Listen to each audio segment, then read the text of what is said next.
All right. Thank you, everyone, for joining us today for Prep2Bid, a new path to success for design firms. Hosted by Willis Construction Consulting, I'm pleased to introduce today's presenter and moderator for the discussion, the president and CEO of Willis Construction Consulting, Brad Tubbs. Brad? Thank you, Doug. Again, as Doug said, my name is Brad Tubbs. I'm the president of Willis Construction Consulting based here in Maitland, Florida. We're a full service construction cost estimating firm.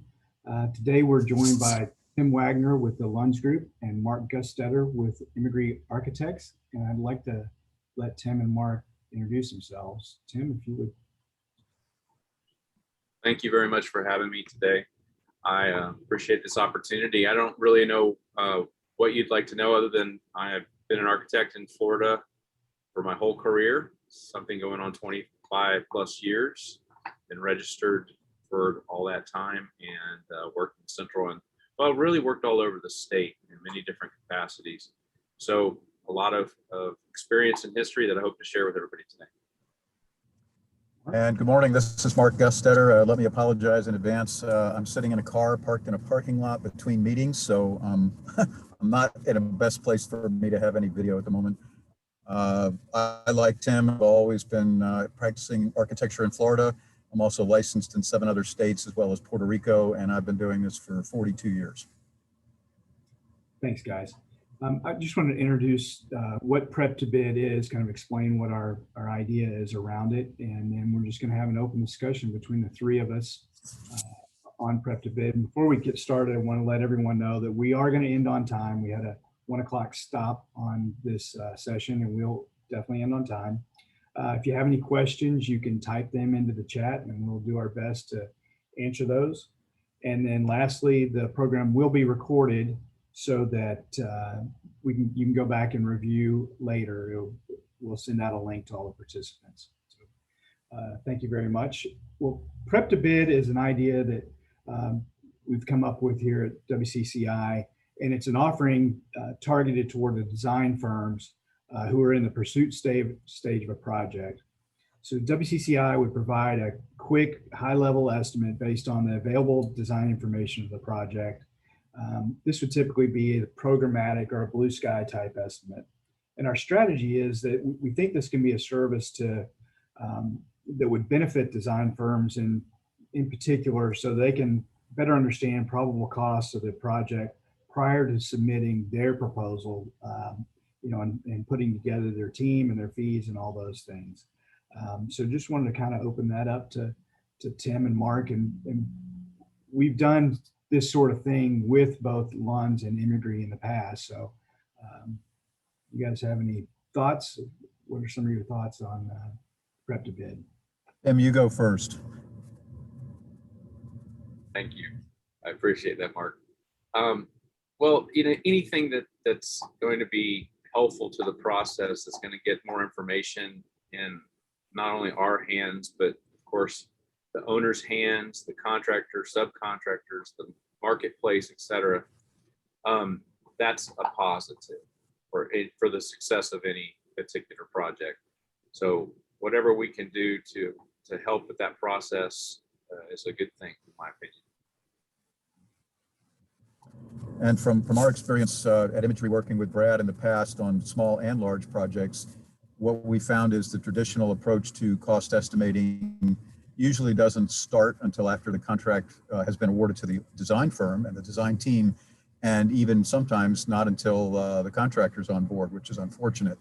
But most of the time, it's a traditional 3-step process. There's a cost estimate or an opinion of probable construction costs that's prepared at the end of the schematic design phase, then again at the end of the design development phase, and then again 3/4 of the way to 90% of the way through construction documents.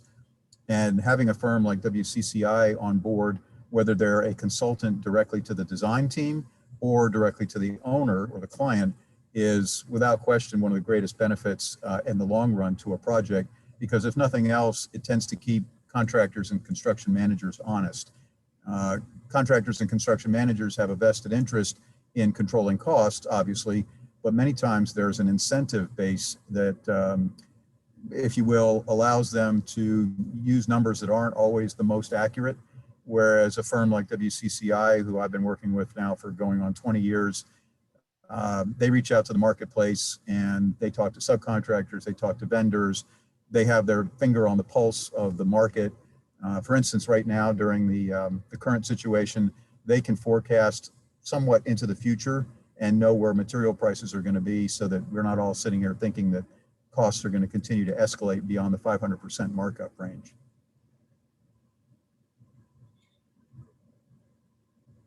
Guys, what have you seen as some of the risks and the pitfalls when your firms are pursuing, you know, these complex projects that we have, whether they be in the entertainment industry or the manufacturing industry or you know, space and defense here in Florida?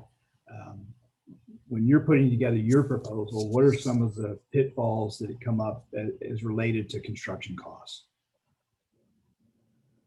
Oh, I'll jump on that one. So when we're putting together a proposal, you're going to have to assume 90% of the time, at least, that the owner has done some due diligence and has budgeted the project correctly. And let's just assume that that's not necessarily the case, which it's not necessarily the case a lot of the time. It is problematic because our fee and the scope of work may be based on a construction budget that's unreasonable, and yet the owner has that expectation. So it makes our work even harder to come up with solutions that meet the budget, but may not meet the scope, but the owner really wants it all. He wants everything. So it's very difficult for us to understand that. So what we can do is get out ahead of the game and help the owner understand how to properly budget a project.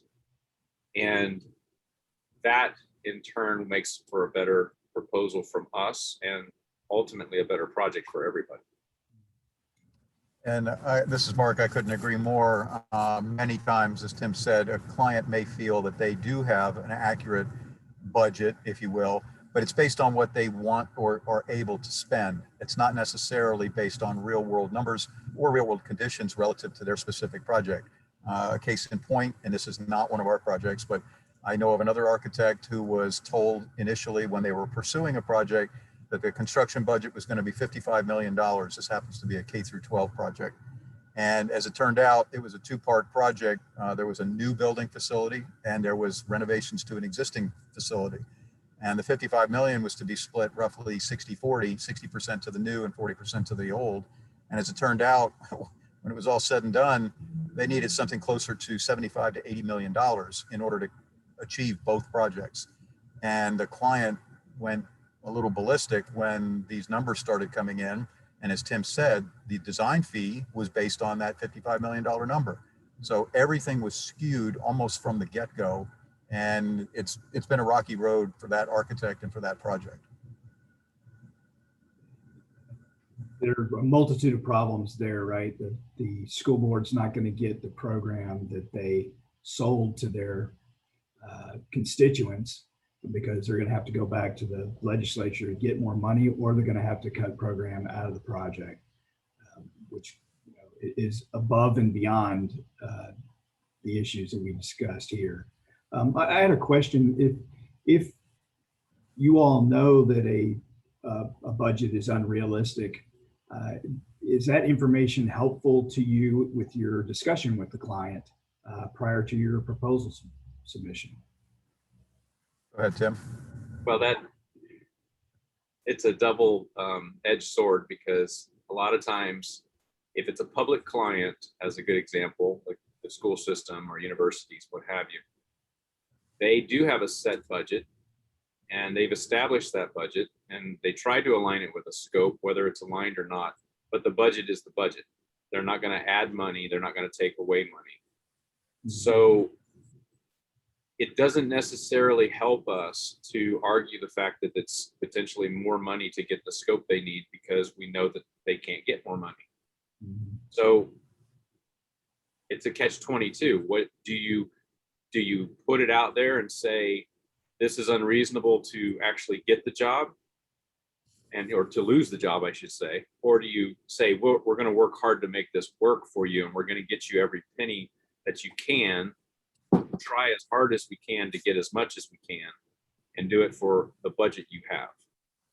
And that's really what it boils down to. And I think your question, Brad, is spot on, and Tim's response is excellent. But one thing I would say to preface both of those is it really depends on the client and whether the design team has worked with them in the past.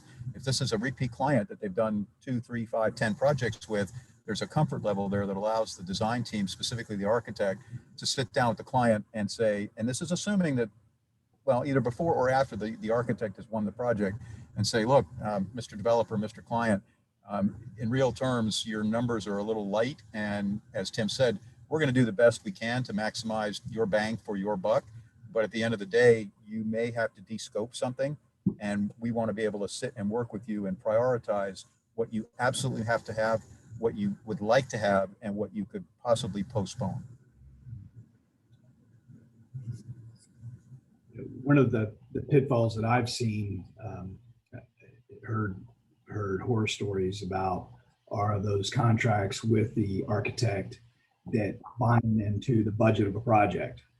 So if the bids come in over budget, it's on the design team to redesign to get the project in budget.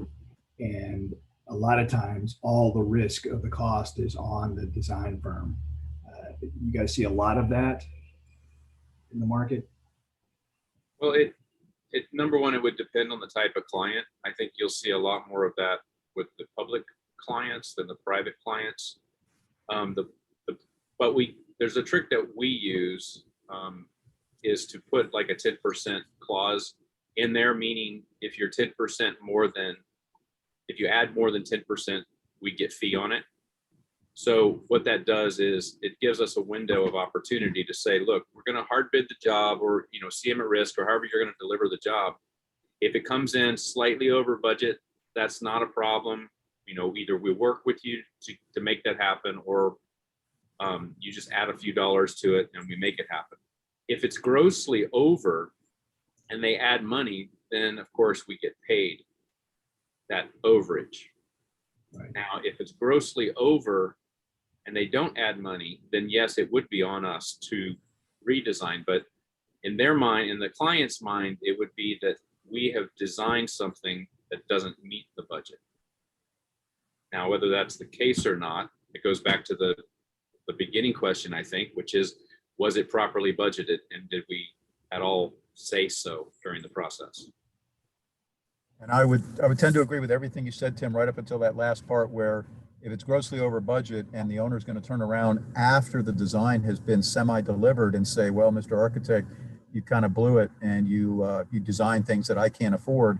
That's the type of client, especially if it's a first-time client, where you want to have that come to Jesus meeting early on. If you even suspect that the budget is nowhere close to what it needs to be, that's a conversation that needs to be had with the owner. And that's why I think the whole Prep2Bid program is so important and advantageous. I think in a perfect world, if it were possible for the design team to have a Prep2Bid preliminary opinion of probable construction costs prepared at the client's expense, that would be wonderful. But if it's a large enough project and the design team, specifically the architect, can afford the fee that WCCI would charge to do a Prep2Bid opinion early on, I still think it pays huge benefits and dividends, because if nothing else, it shines a light on an unrealistic number that the client really, really needs to be aware of as soon as possible.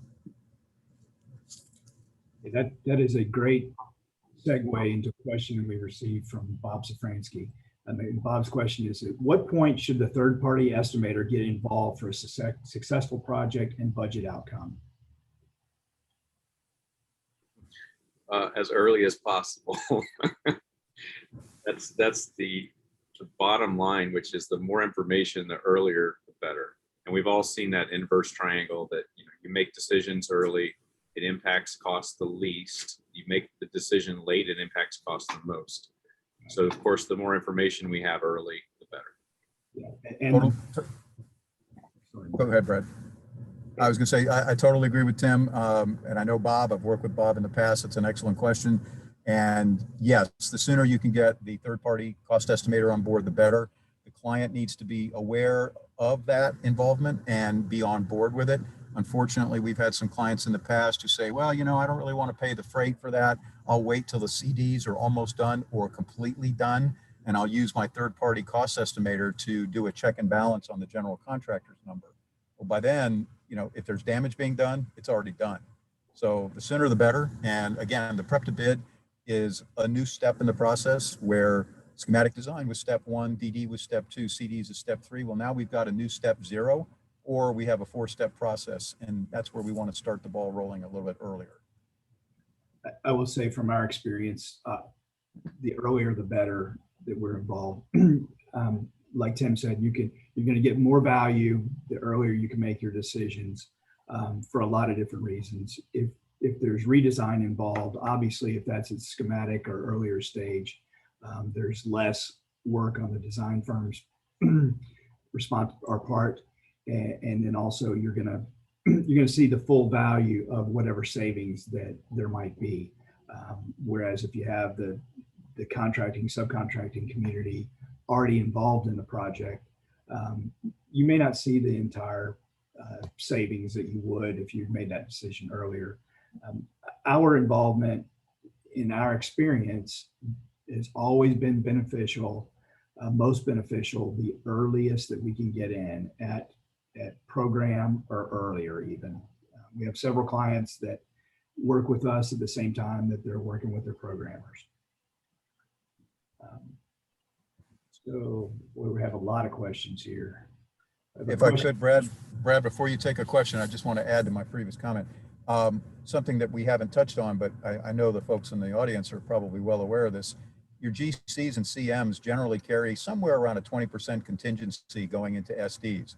If the numbers are starting to look, where they are supposed to be, that contingency will drop to about 15% in DD, and it might drop to 10% in CDs. And by the time the CDs are delivered, it might be down to 5%. That's kind of a traditional tracking method.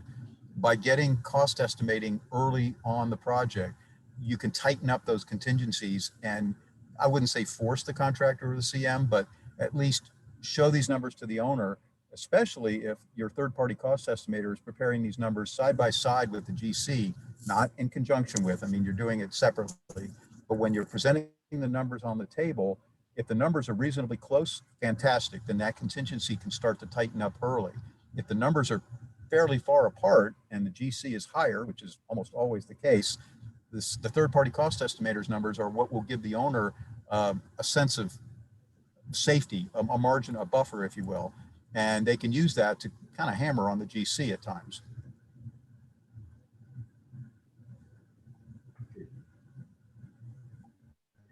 So Val Hansen had a question. What delivery system works best to potentially meet a client's target for budget, program, and scope?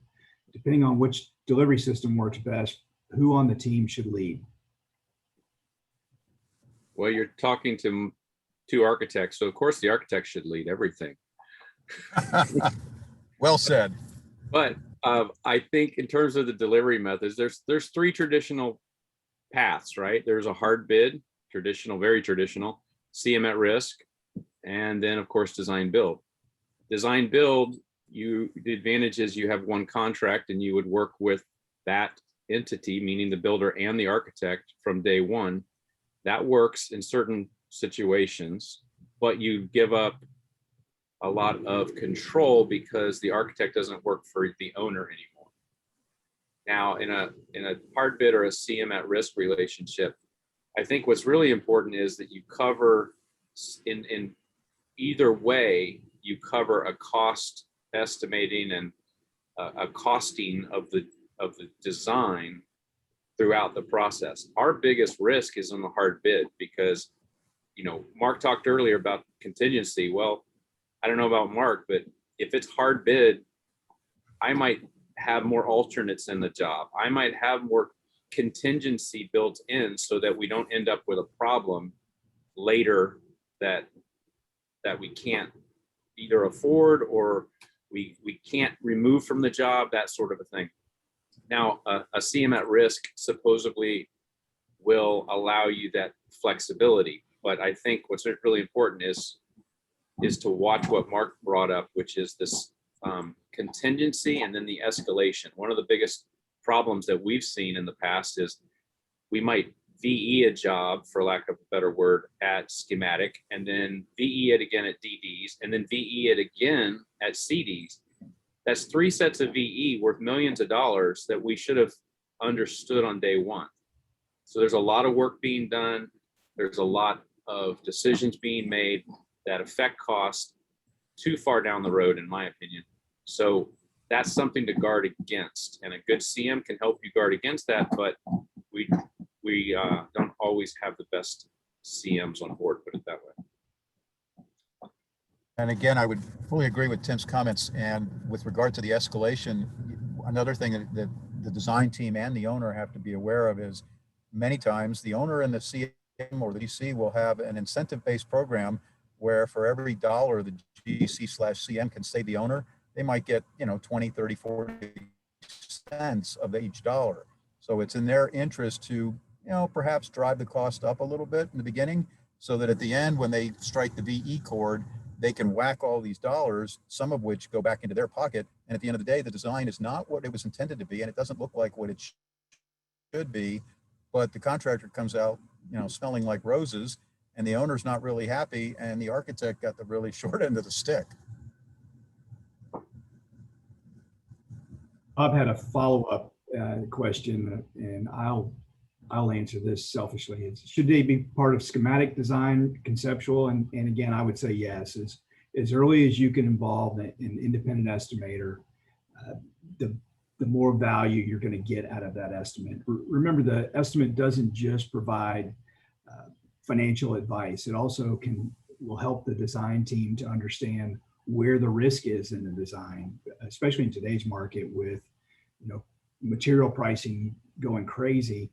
Maybe it makes sense to accelerate the structural design so that we can get the structural steel in line at a plant to get fabricated. That may save some escalation dollars there. So again, the earlier you can get an estimator involved in the project, the better, in my opinion. And to that end, and I hate to be so coy with this comment, but the cost estimator is everybody's friend.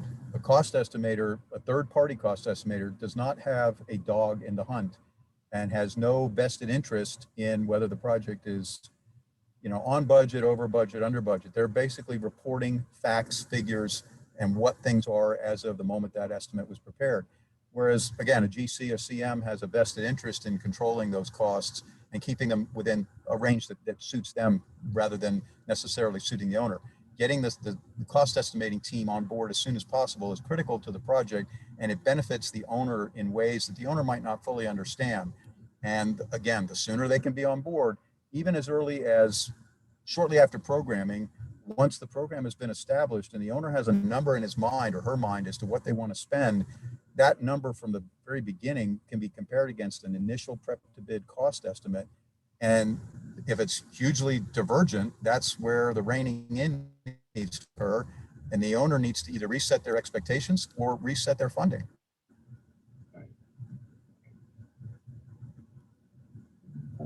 Erwin Keisel asks, sounds like you're advocating the AE incur cost estimating fees prior to being awarded the project. I think the Prep2Bid is a service that we would provide to design firms that is a fee that's paid as part of the design firm's pursuit. And again, in my mind, it's just another tool to help the design firm kind of sharpen their proposal to the owner in their pursuit of the project. I don't think that we're advocating one way or another whether the design firm carries estimating throughout the process. In our experience, it is best if we are kind of isolated from both construction and design all the way through, because then we have a completely independent view of the project. There's no influence one way or the other. Again, what Mark said it's true. We don't care what the cost of a project is. What we care about is that we cost it accurately. Exactly. And I don't mean to cut Tim off if he had something to say, but um, it's always going to help the client have the cost estimator on board as soon as possible. We've been saying that. But in a perfect world, the cost estimator should be a third party, should be independent of both the design and construction teams, and ideally be a direct consultant to the owner. That way, the owner has the full benefit of 100% trust in an outside consultant that it engaged, whether it was recommended to them by the design team or the construction team. They're a third party. They're completely, outside the loop on that. But they also have more access to real world pricing than a GC or a CM, no matter how large they might be. And chances are it's going to be more accurate. Yes, it's probably going to be the design team, the architect specifically, that's going to bear the cost of a prep to bid number initially. But once that number's in and the client has a level of comfort, the SDs, DDs, and CD opinions, the cost estimates, are paid for by the owner. That's the way it should be. For the person that asked that question, I would prefer to never have the cost estimating team under the auspices of the architect, especially with part of the architect's fee. It's traditionally been best if it's part of the owner's fee, but we cover them as one of our consultants. Yeah, no, I would absolutely agree with what Mark has said, but I would also caution everyone to understand that it depends on the process, right? So if it's a public client, they want a level playing field for everyone that is submitting their qualifications to get a job. Now, if it benefits us to involve a cost estimator early as part of the proposal process before we're awarded the project, because we can appear to be smarter and have better ideas than our competition, then that's the advantage to the design team of having a cost estimator involved. I would agree that it's in the perfect world, the owner should engage that cost estimator even before the architect to verify the budget and make certain of it. I'm just saying that in not all situations are the same, and you need to understand what situation you're dealing with in terms of how to align the cost estimation with the project and to have the best results at the end for everybody. Very true. Yes. And that's an excellent point, Tim, because as we know, as architects, we have a variety of clients, some of which are extremely savvy and have done construction for 20, 30, 40 years. And they feel very confident as well as comfortable in their understanding and grasp of what they think are real world construction dollars. Then you have clients that have never done projects before who come to you and they trust you implicitly and they rely on what you have to say to them. And you need to be, we as architects need to be good stewards of their budget, their design envisions, everything. And it's always going to be in their interest and our interest to have that third party estimator on board. I would say, guys, in today's market, and feel free to chime in on this, with the vagaries of pricing in the market, material cost fluctuations as wild as they are today, the pressure on labor in certain trades, depending on our market, whether it's here in Central Florida, the Tampa area, South Florida, or elsewhere in the US. All markets are experiencing the same kinds of things, but they're also experiencing unique challenges. And that is where, in my opinion, an independent cost estimator really shows their value. The processes that we go through to understand pricing in specific markets at the current time frame is really beneficial to the project overall and to the whole team. And as another case study, I have a client who might actually be a member of the audience, and I'm glad he's there if he is, where it's a fairly large project, and initially there was some consideration of doing it out of wood framing. It's a multifamily project, fairly large. And I had cautioned against that, and this was way before costs went up 2, 3, almost 400% lumber. And we're currently settled on concrete and steel studs, which I think in the end, at the end of the day, is going to prove to have been prescient and it's going to end up saving the project probably, I'm going to say somewhere between $4 and $8 million. And that type of information, not that WCCI can look a year into the future and know what's going to happen, but they will know these things probably far sooner and far more accurately than the GC doing takeoffs on drawings that aren't complete. And the reason we know that is because we have a divergent group of projects that we're working on right now. We work in all over the world, actually, and in several different markets here in the US regionally. And so there are different construction methods that are employed in different regions. And sometimes we can transfer those from one region to another. And that's a good example. Light gauge metal framing for multifamily, 2 years ago was not really a best practice, but today a lot of owners are going to that solution. Al Rodriguez had a question. What are the best practices and costs associated with cost estimating at schematic design? Well, if I understand the question, best practices would be to verify, I mean, it's part of that decision-making process. So cost is just a component that we need to question and verify during schematic design, just like we would, functionality or looks or aesthetics or anything else. But to understand its impact on the overall budget, every decision that's made. So if that's the case, then it's invaluable to have some cost information early in the process. And so it's an integral part of schematic design, but it's just, again, it's a part of schematic design, but I think all of them working in harmony together would create a more positive experience for everyone on the project. Would agree, and something we've harped on a little bit here is program.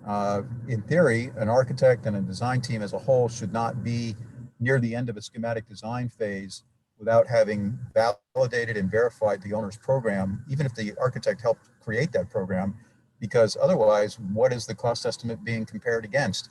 If it's solely the design and the design comes in at a reasonable number, but it doesn't meet the client's program, then the design team has not succeeded where they should. And that's a step one.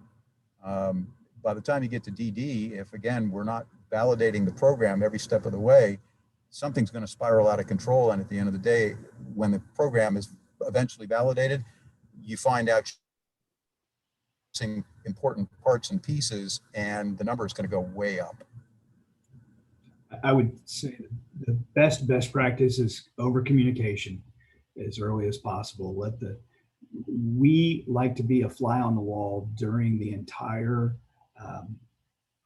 design period, just to listen to the flavor from the design team as well as the owner, so that we pick up on understanding levels of finish, intent for structure type, MEP systems, things like that, so that we can incorporate real details in the schematic estimate and not dollars per square foot based on historical data.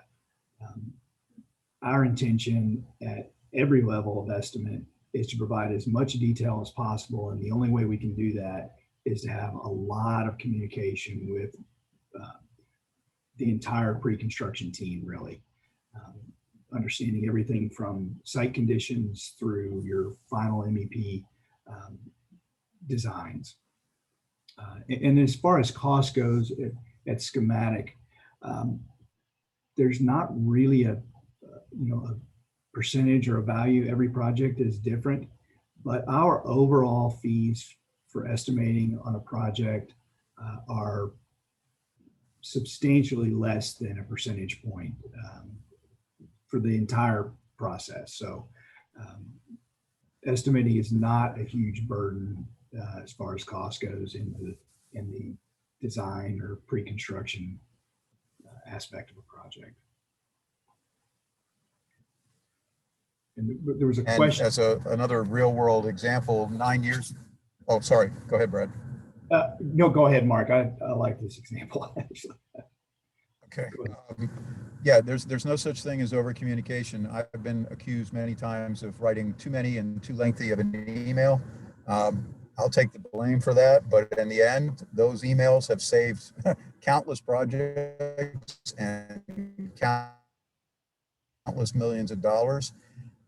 We had 2012 on a $100 million office building, and WCCI was at the meetings where the design was being sketched out. They were there for the initial program discussions.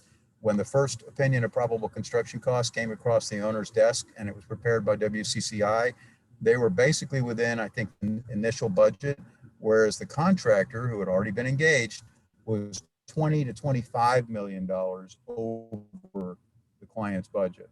And the client was like, okay, which number do I trust? Obviously, I told him he needed to trust the WCCI number. And as the project went on, we were able to resist VE at that early stage by telling the client that as the design became more mature and the drawings were more developed, that cost estimate was going to be honed and finished and more tightly aligned with the client's budget.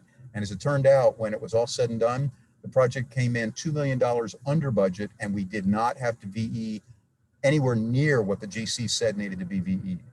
And had we not had WCCI on board at that time, even if it had been another third-party cost estimator with their level of accuracy and detail, that project would have been doomed from the start. What happens early in a project is you get contingency upon contingency. If there are things that are unknown or not fully understood, the tendency is to overprice those things and then put contingency percentages on top of that. So you get double up in your contingency, and that's what leads to overinflated budgets. Exactly. Another question here: what components of the design could be set and not have to change as the design progresses that would allow an early purchase of materials or equipment if the owner was to pay for offsite stored items, in order to at least reduce the number of items that could be subject to escalation, especially in the current climate? Well, I think the first thing to understand is once you establish your program and establish an area, the hardest thing to do of anything is to reduce square footage, because then you'll reduce tonnage on air, you'll reduce the structure, you reduce the skin, you reduce everything. So this is actually a double-edged question, because you can set things in stone early and then the owner can purchase HVAC equipment and steel for structure, etc., but they're locked in. So they are locked in and they cannot change. So what happens is, if the budget gets tight, things that suffer are finishes and landscaping and lighting and the touchy-feely things that we all appreciate. But unfortunately, you've locked yourself in early on a system type, a square footage, well, what have you. So there's a balance that has to be achieved. And again, the more information early, the better those decisions can be made, so that it's possible that you order steel early or you order your HVAC equipment early, because it meets an educated budget that we all establish for the project. And then when push comes to shove at the end, we don't strip down finishes and we don't eliminate landscaping and all of those things that make a project successful. Great. And another component to consider that we haven't talked about yet is lead. I've advised more than a few clients that if they want lead, there's a price to be paid, and the level of lead is going to dictate what that premium is going to be. If you're going for basic lead certification, you might be looking at an add of 5 to 8% of your overall construction cost. You're going for lead silver, you might be looking at 8 to 12, 13%. Lead gold, 15 to 18% or more. And if you're striving for lead platinum, you can figure a minimum of a 20% hit. And a lot of clients initially say, I'll do that. But then when the numbers start coming in and they back off of that, as Tim said, you may have already designed things that are, striving towards lead gold, and all of a sudden you're not doing that anymore, and your MEP engineers have to backtrack tremendously to take those things out of the project. So again, having these opinions of probable construction cost as early as possible will avoid that type of scenario. And estimating for those specific components or lead requirements is very important, rather than just putting a blanket 12 to 18% on the bottom line because you know it's a lead project. If we know it's a lead project and have an opportunity to speak with the MEP engineer, we will know what sort of systems they're planning, and we can accurately cost those systems on a component basis. Again, not a square footage historical data basis, but on a real world component type basis. I do think in today's climate, it's really important to identify the large drivers on the project and which divisions of work are at the most risk for escalation for whatever reason or contingency, and spend some good time discussing design alternatives, and maybe you do accelerate the design of some components of the project so that you can take advantage of early purchase. I think that's a great strategy, again, depending on the type of project.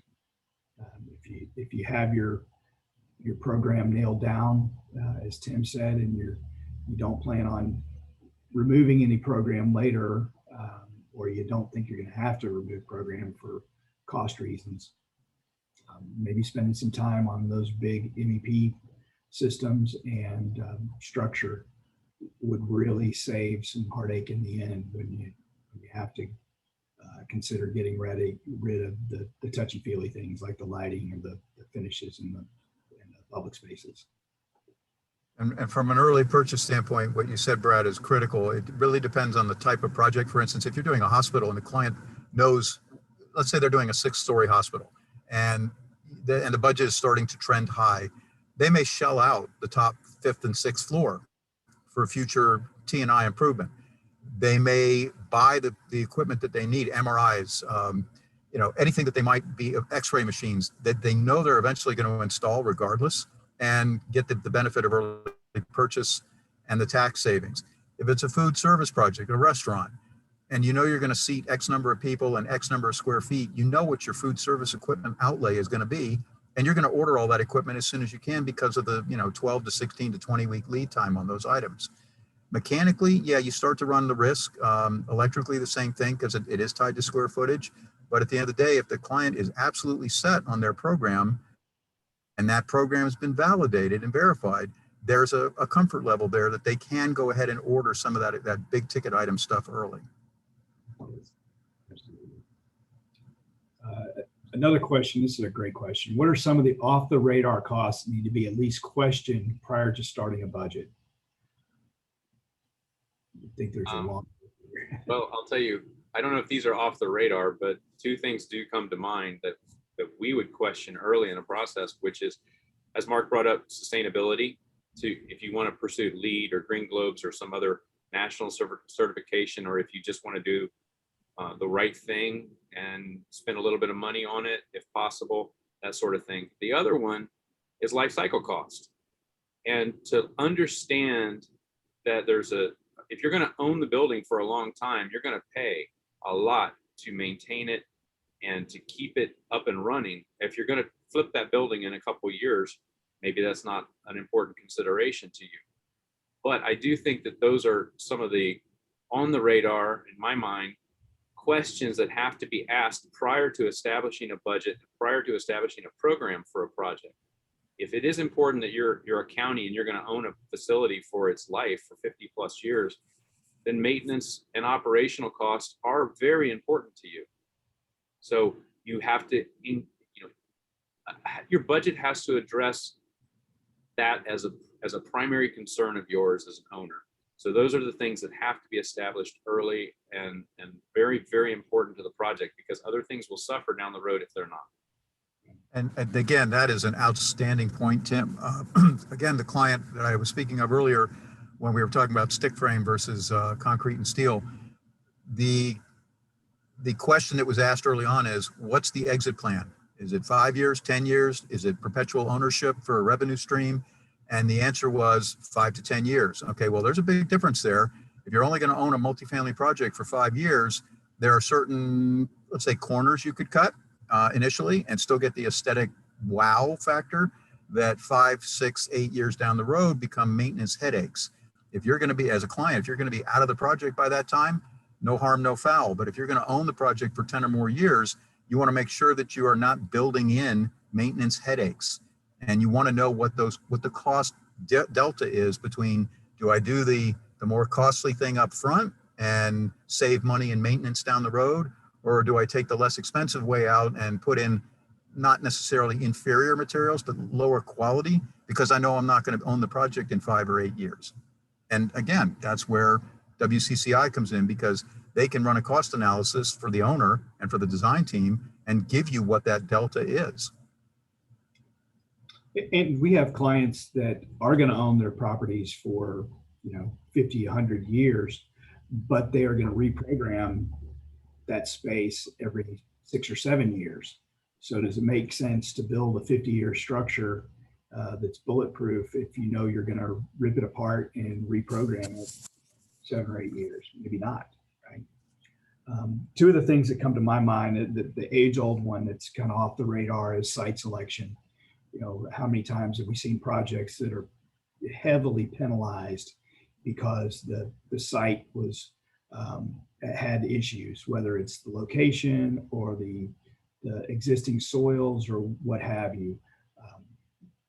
That will drive dollars into a project that really none of us can benefit from, right? So that's kind of an age-old one. And then today, flexibility and technologies. In a healthcare project, in design, the imaging, it's going to change technology. Depending on the size of the healthcare project, it may change 2 or 3 times before the actual purchase is going to be made. So the owner obviously wants to wait as long as he can to purchase that MRI or an X-ray machine, because he knows that next year's model is coming out shortly. But the design team, the construction team, is burdened with having to be as flexible as possible to accommodate the change in technology. And then, of course, today, with all the digital technologies that we have that are coming into these projects, it's not just healthcare or high tech anymore. It's office buildings and schools and entertainment complexes that have very sophisticated data requirements for lots of different reasons, whether they be entertainment or security or connectivity. Those are the things that we're seeing today that kind of are hidden. You just can't plug $1 per square foot for technology and know that you're good there. You're going to have to.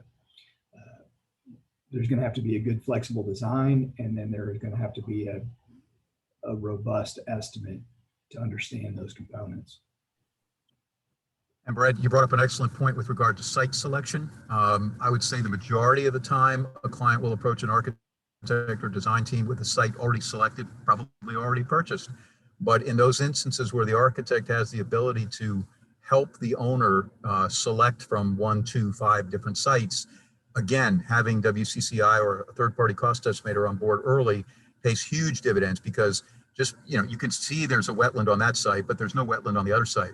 Well, just because there's not a wetland doesn't mean that other site doesn't have some significant soil problems, drainage problems, you name it. Getting the due diligence done properly and early in conjunction with an early cost estimate through the Prep2Bid program, that's the way to approach a project. Always have the client's best interests and long-term goals in mind, and help them where they don't realize they may need the help.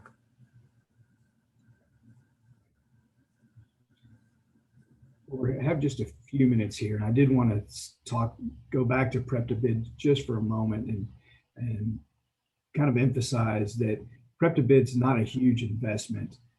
It's just really a small component for the designer to consider when they're preparing their response to an owner, whether it be a qualification response or or a proposal on a project, I think it could be a really valuable tool to even include in your proposal on projects, that you have a little bit deeper of an understanding of the cost of the project, other than just $1 per square foot or a lump sum price.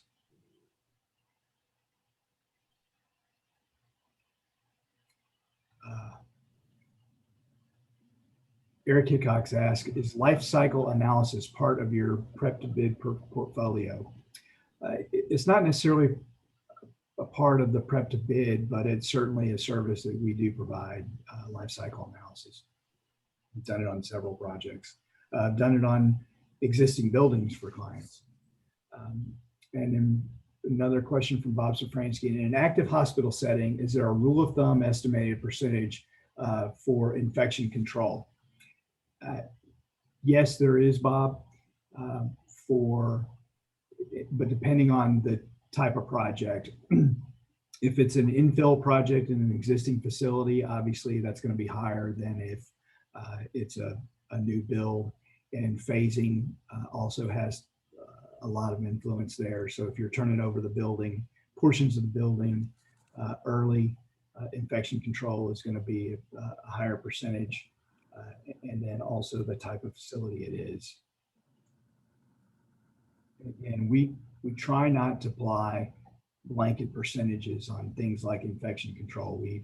We make every attempt to do a detailed estimate on things that we consider cost of work, and infection control is certainly one of those things. Before we step out here, I just wanted to say, and Brad, I do not want to put words in your mouth. I don't want to talk fee numbers. However, for those in the audience who might be architects or even cost estimator, runs about 1/10 of 1% of the overall fee, the overall construction cost, which is the best kind of insurance policy I could ever imagine. And the Prep2Bid component of that 1/10 of 1% is tiny. And I would gladly pay that as an architect, to have the peace of mind with the owner, and that we're both comfortable, and that we can look the contractor in the eye and have an intelligent conversation about construction dollars. Thank you, Mark. That's true. I don't think we have any other questions. We're running up on our time frame. I want to thank everyone for joining us. And again, we've recorded this session, and we'll send out a link to all the participants. And if you have any questions or would like to engage us in Prep2Bid or any of your projects, we're certainly always looking for new opportunities out there. Tim and Mark, thank you very much for joining us and providing just valuable insight into the estimating process, part of our world that sometimes we think of as really boring and rote sometimes, but I think you guys have shed some good light, and I appreciate your time today.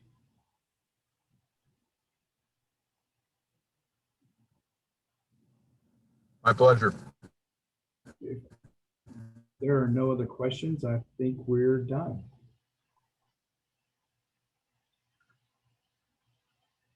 Right. Well, thank you so much, Brad. Thank you, Tim. Thank you, Mark. And to our attendees, we greatly appreciate By the way, the time you spent today. conversation hours are only boring up to the point where